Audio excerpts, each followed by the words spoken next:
से दूर से जा रहा है, किस मान बता दिया।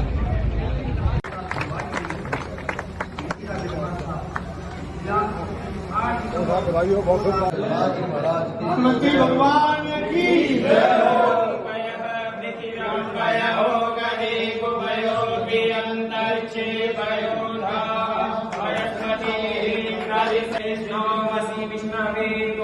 ओम देवता वादो देवतम गौ देवता वरुण देवता।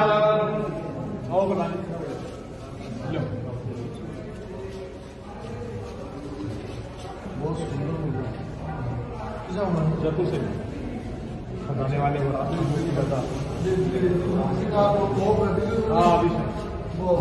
अर्जुन प्रजापति बेटे को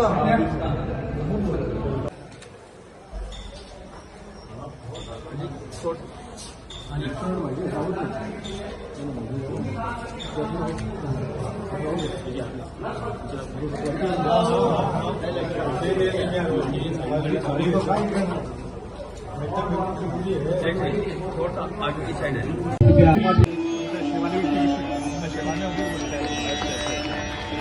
हाँ जी, हाँ जी। स्वागत अभिनंदन के क्रम में अब मैं अम्मा श्री दृष्टि जी गौड़ और श्री सीताराम जी सभा और प्रतीक चिन्ह भेंट विराजे कुर्सियां पड़ी है। गेट क्रम ये भव्य समारोह है, हम सभी के लिए प्रेरणा बने और सभी के माध्यम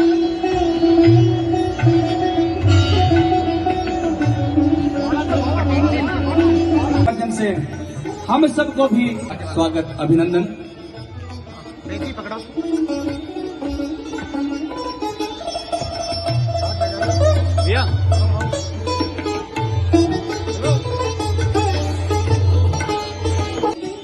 स्वागत अभिनंदन के क्रम में ही मंच पर विराजित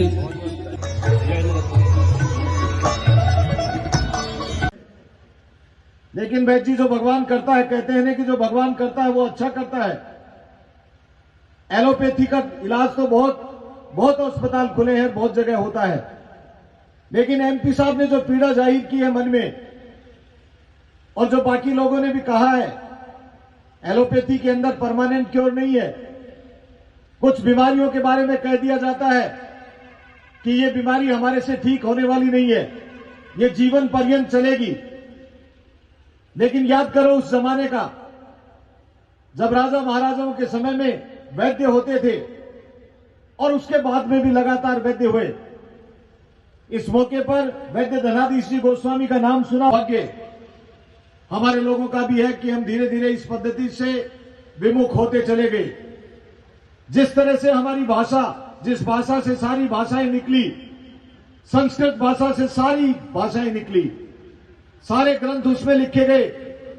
आज भी जर्मनी चले जाओ, चाहे दूसरे विदेशों में चले जाओ, उनका आना संभव नहीं था, पहले से प्रोग्राम दूसरा था। लेकिन एक बात जरूर उन्होंने ये बात कही कि मैं दोबारा कभी भी एक बार निश्चित रूप से इस औषधालय के अंदर आऊंगा। मैंने कहा आना या मत आना, लेकिन अस्पताल खुलने के बाद में, आयुर्वेद हॉस्पिटल खुलने के बाद में, संसार में दो ही लोग हुए, एक तो पिता और एक गुरु। जगह हमेशा आ चाहे कि मेरो बेटो मेरो ज्यादा नाम कमावे, मेरो ज्यादा उन्नति करे, मेरो ज्यादा धन कमावे, यश कीर्ति कमावे। अरे गुरु होए दो ही आंकड़ा हुए, जगह हमेशा एक ही चीज चाहे कि मेरी संतान या मेरो शिष्य जो मेरो ज्यादा नाम कमावे। बाकी तो संसार में सब जगह राग द्वेष है, के अलावा कुछ को नहीं। तो बहुत ही बड़ी बात है कि आपकी पिता की स्मृति का मानी तो विलक्षण काम करियो है। तो मैं आपको जीतो अभिनंदन करूं। वो जो भी बता रहा हूँ, मैंने बड़ी प्रसन्नता है। मैं बाहर आते के मायने गाँव में रुपयो करियो पीछे घुमाने का मायने तो बैठे काफी लोग बैठे, आप ऐसा करेगा भाई तो जोरदार काम कराए। हमारे आस पास के गाँव के लिए बहुत ही जबरदस्त बात होती। और आना जो टाइम है वो आयुर्वेद को ही टाइम है। आपको बताऊं एलोपैथी की दवाएं है, एलोपैथी की दवाएं से टेम्परेरी लाभ मिले। जी कोई भी बीमारी की, अब मेरे शुगर है तो मेरे डॉक्टर ने पूछा कब तक लेनी है, बोली जीवो तक। बधाई और धन्यवाद के पात्र हो। आपने शानदार कार्यक्रम किया है। वो कार्यक्रम में नहीं किया कि आपने उसको शिक्षा विभाग को औषधालय के लिए गौड़ साहब को भी निवेदन किया है कि यहाँ किसी की कमी नहीं रही। और धन्यवाद देना चाहूंगा नरेंद्र जी मैं आपको जो गांव वालों की इच्छा थी, हमारी इच्छा थी, बैद जी की इच्छा थी, उससे ज्यादा देने का आप काम किया है। अब धन्यवाद, बधाई के पात्र हो। और मैं खिच्चर साहब को, भावड़ जी को धन्यवाद देना चाहूंगा कि आप हम सब मिल करके ये ओस डाले, हमेशा हमारे मन में याद रहेगा। मेरा 40 साल का राजनीतिक जीवन है कि आयुर्वेद विभाग का ओस डाले बछाड़ा में भी होना चाहिए। 700 घरों की लगभग आबादी है। यहाँ पर एक उप स्वास्थ्य केंद्र है मात्र, तो यहाँ के जनप्रतिनिधियों ने कहा कि नहीं वैद्य जी आयुर्वेद औषधालय नहीं, यहाँ पीएचसी खुलवाएंगे।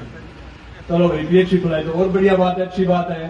काफी प्रयास किया, पीएचसी स्वीकृत नहीं हुई, तो उन्होंने कहा वैद्य जी पीएचसी तो नहीं हुई, अब हम आपके आयुर्वेद औषधालय के लिए सहयोग करेंगे। 2018 में पत्र व्यवहार शुरू किया। सबसे पहले यहाँ से ग्राम पंचायत से प्रस्ताव पारित किया गया। यहाँ से प्रस्ताव पारित करके माननीय विधायक जी श्रीमान अभिलेष जी महर्षि से अपनी संस्तुति लिखवाई। फिर चूरू जिला कार्यालय में प्रस्ताव दिया। जिला कार्यालय से स्वीकृत होकर के निदेशालय हमारा जो आयुर्वेद विभाग का अजमेर कार्यालय है वहां पर गया। कुछ दिन वहां विलंब हुआ। उसके बाद में वहां से स्वीकृत होकर के फाइल है वो जयपुर सचिवालय चली गई। सचिवालय जाने के बाद प्रयास किया, लेकिन समय का जब तक जोग नहीं होता है तब तक कार्य नहीं होता है। 2 साल वो फाइल जयपुर रुकी रही। फिर परम सम्माननीय माननीय इंदिराज जी किचन से मैंने बातों बातों में निवेदन किया कि भाई इसी प्रकार से जो हमारे चिकित्सक हैं, जो पूरे प्रयास से यहाँ लगवाए गए थे, उनको कहीं भी जाने की जरूरत नहीं होगी। उनको लगातार यहीं ड्यूटी देने के लिए आदेशित कर दिया जाएगा। इस औषधालय में किसी भी तरह की औषधियों की कमी नहीं आने दी जाएगी। जैसा कि मंत्री जी ने कहा कि पूर्व मंत्री जी ने कहा कि यहाँ प्रसूति कक्ष भी तैयार है, तो मैं आपको विश्वास दिलाता हूं कि यदि गांव का सहयोग रहेगा, गांव वाले इस औषधालय को आगे गतिमान करने की इच्छा रखेंगे, तो निश्चित रूप से इसको आदर्श चिकित्सालय में हम बढ़ाने के लिए यहां से राज्य सरकार को विभाग की तरफ से लिखेंगे। और निश्चित रूप से अप्रैल में जो घोषणाएं हो रही हैं उनमें इसको AHWC Ayurveda health wellness centre के रूप में स्थापित कर देंगे, जिसमें सभी तरह की चिकित्सा सुविधाएं रहेंगी। छोटी लेबोरेटरी जिसमें शुगर टेस्ट है, यूरिन टेस्ट है, मलेरिया, डेंगू, इनकी जांच आपके औषधालय में ही हो जाएंगी। आपको कहीं बाहर नहीं जाना पड़ेगा।